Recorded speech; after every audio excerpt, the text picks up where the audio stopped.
Westfield. The PlayStation Classic, otherwise known as the massively failed opportunity, is a mini-console with a difference. Said difference being it is largely pap, as opposed to Nintendo's brilliant ones. With that thrilling, original, and utterly unique consideration to hand, I went ahead and picked 12 games from the hundreds I could have picked that would have been a better fit on this Sony cash grab. And here's the dirty little secret: I've tried my best bar one or two to go for slightly less obvious choices. This fact makes me cool, and you should subscribe even though I'm not a massive white supremacist like PewDiePie. List!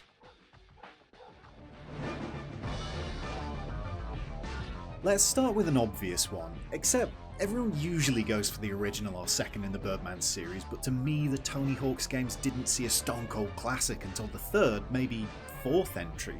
Why? Well, it added reverts, those things that let you chain into a manual to carry on a combo, that's what I mean.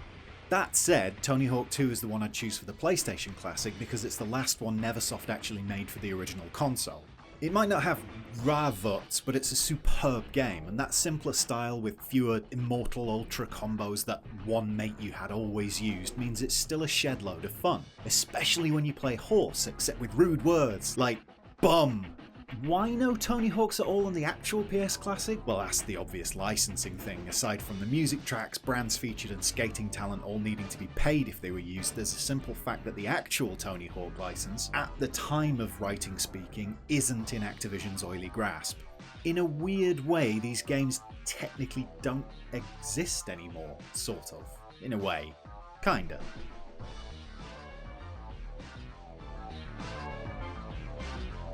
I wanted to ignore this one because it's absolutely steeped in turn of the millennium hype about beer drinking, walking, helmets, I don't know what they are. They swear too. I believe the US version was censored because Americans can't handle naughty words or images of boobs, but hey, guns for 3-year-olds. But then I played Team Buddies again for, would you believe it, this video, and I remembered it's actually a laugh. Plus they swear. A console LTS, it's not the deepest of things, but it has enough variation in its systems to make for something genuinely good fun. Also they swear. And multiplayer, not pictured here because I have literally no friends, is brilliant fun, at least when everyone's playing at a similar level of competence. And they swear! There was a toss-up here between Team Buddies and Hogs of War, I have to admit, but the 3D Worms ripoff, except they're pigs, loses out owing to the fact that it's a bit rubbish. Even with the inclusion of Rick Mayall, it just wasn't quite enough. Sorry, Alan.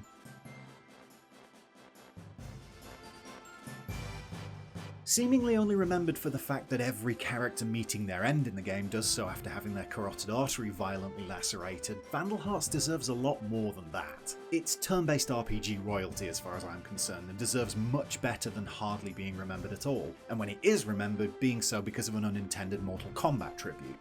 It's not got the complexity of a Disgaea or Final Fantasy Tactics, but that actually works in Vandal Hearts' favour, both from a personal perspective and from that of a marketing bod trying to come up with the best games to put on something to sell it to the mouth-breathing masses. It's not easy, but it isn't super complex, which means both I can switch off my brain while playing it, which I like a lot, and your non-regular games playing person who the PlayStation Classic is aimed at will actually be able to wrap their mind around it, just like they do when watching I'm a Celebrity, saying Indian food is exotic, and thinking they're right when voting for Brexit.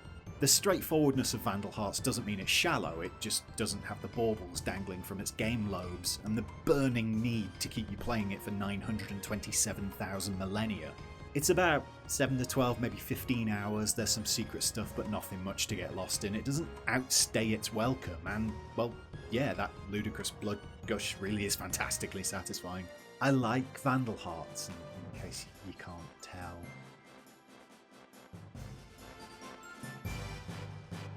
Tekken's the obvious one, and I understand why Battle Arena Toshinden is on the actual PS Classic, what with it being a launch title and all. But just because it's a choice that makes sense in one way doesn't mean it's the right choice, the main reason being Toshinden is reheated garbage on a foisty summer's day. So I'd go for another fighting game, and it would have to be the one I had a mild obsession with all those many years ago, Bloody Roar 2. Yes, the first game exists, and I can't remember specific details why the sequel is the better choice over it, but there you go. It's a solid arcade brawler with the added gimmick of everyone turning into animals at the press of a button.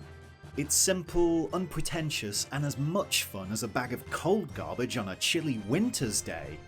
Frankly though, I could have just passed over any other specific points and simply relied on one factor: doing the running transformation to knock your opponent through the wall. How cool is that? God, I was a terrible child.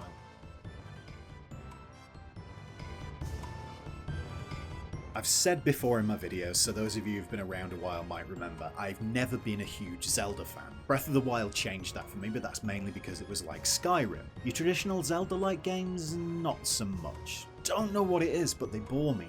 Blood Omen was a Zelda-alike, except really morbid and gothy, so obviously I loved it dearly. Sure, it's clunky to play today, way too difficult at times, the CG cutscenes are laughably bad by modern standards. Unfair criticism it might be, but really Kain just looks like an eternally surprised ghoul made from putty.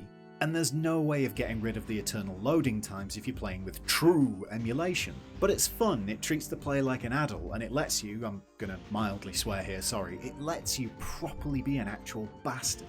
To this day, Kain is one of my favourite characters in gaming, thanks in no small part to one of life's great voice actors, Simon Templeman, and his ability to capture my own personal massive disdain for humanity through the power of his voice.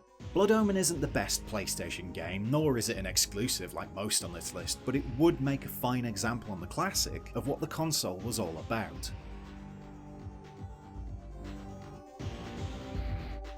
Future Police on another planet, technically, I think in the same universe as Wipeout, with some of the best gun sound effects in anything ever, and a genuinely not terrible storyline, and so much darkness, and a terrible draw distance. What's not to like? Look, I don't want to go on about it too much, but Gpolice should be on everything ever because I love Gpolice more than I love most other things. Gpolice would also work as a challenge for you modern kids who like things that are pointlessly difficult. See, it's up there with Syndicate Wars on PlayStation as one of the most ridiculous examples of a control scheme ever. I don't think of it anymore because it's basically muscle memory with me 21 years later, but I think I'd actually pay to watch someone try to navigate their way around the pad for the first time with this nonsensical pre-analog nonsense. Yes, I know you can play it with an analog controller. I know all! But learning it is worth it, and Gpolice, once you're past its idiosyncrasies, is a fine game, and it's very PlayStation. Honourable mention goes to Colony Wars, which would have been included here were it not for the fact that Gpolice's 7.5-minute triple intro is one of the best things of my entire childhood, and I literally saw the Great Pyramid of Giza in person. Colony Wars is still great though.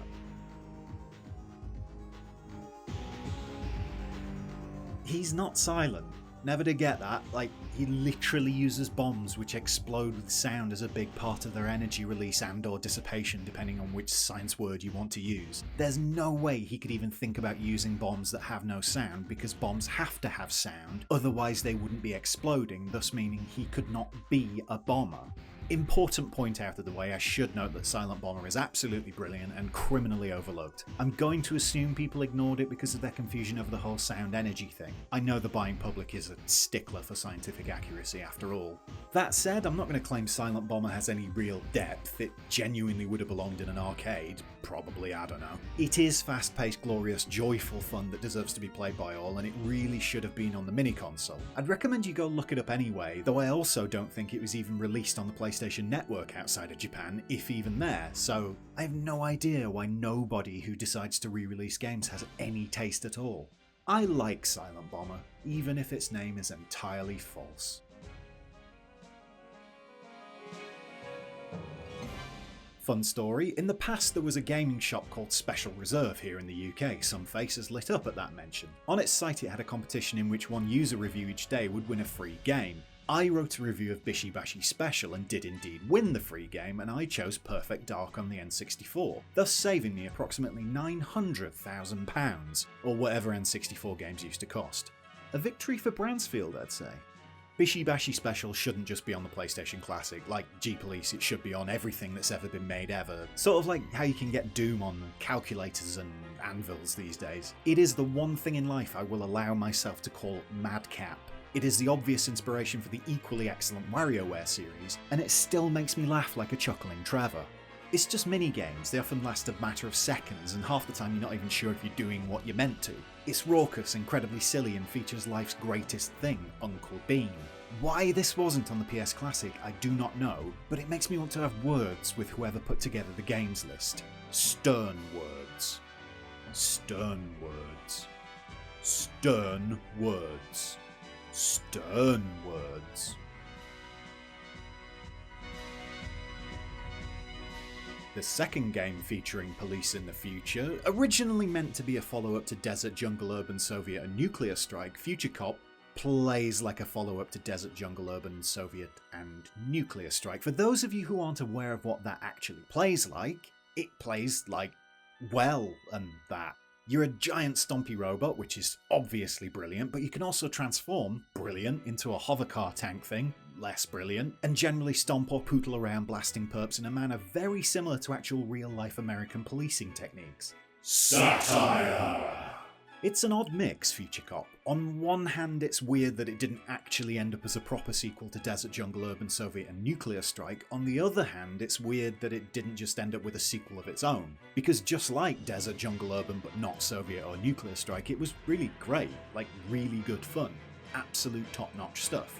The secret side note to say, I know full well why it wasn't a sequel to Desert Jungle Urban Soviet and Nuclear Strike. The series had petered off by that point and no longer had the sway it once had, and it didn't get a Future Cop sequel because it sold poorly and EA killed it. Ah, facts. Always getting in the way. One extra thing that would make Future Cop Lapdor a perfect addition to the PlayStation Classic, aside from the actual main game being really good, is its multiplayer. It's a precursor to the MOBA genre, one which I won't even pretend to know about, and it's still genuinely good fun even if the footage you're seeing is me playing against no human because yeah, still got no friends. Here it is, the only thing most of those who bought Brave Fencer ever saw, Final Fantasy VIII. The days of high-profile demos being bundled with lower-profile full games was certainly weird. Ask Zone of the Enders. Still, Brave Fencer Mushy Mashed Potato is a pretty good game, charismatic and bright with a cheeky sense of humour running throughout and a great mechanic I can't be bothered checking the name of where you steal enemy powers for yourself. It's a double whammy in that I can see why Square had to bundle a demo with this absolute unknown property with a name your common garden gamer would struggle to pronounce, it's Musashi by the way. At the same time, the Final Fantasy demo being included meant more people got to play a cool little action RPG, so yeah, that double whammy. Basically, Musashi should have been on the PlayStation Classic. It's the perfect fit and still a good fun game here in space year. Whatever year it is. Ah, future-proofing.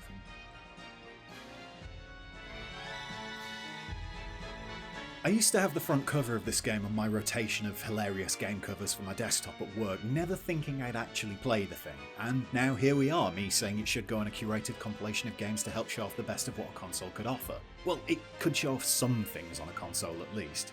Harmful Park is a daft shooter in the same ilk as something like Parodius, and because of that I'm always going to choose it over the Gradius and R-Types of the PlayStation's back catalogue. Why? Because people who like those black and blue and silver super serious shmups bore me to tears, so I want something more cartoony. Come at me. The game itself? Not the best, but still fun. Graphically it's pretty, and I think, yeah, not much else to say. That cover art led me to something I really like, thus proving laughing at stuff is the best way to get to love it. I feel like that should be a motivational Facebook post your auntie shares in between bouts of giving out her credit card details to literally anybody who phones her and simultaneously being complimentary of and racist about some random bloke you've never met before.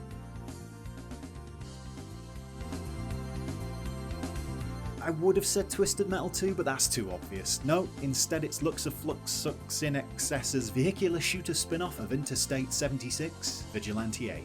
See, that was just a list of names of things. If you're lost right now, I don't blame you.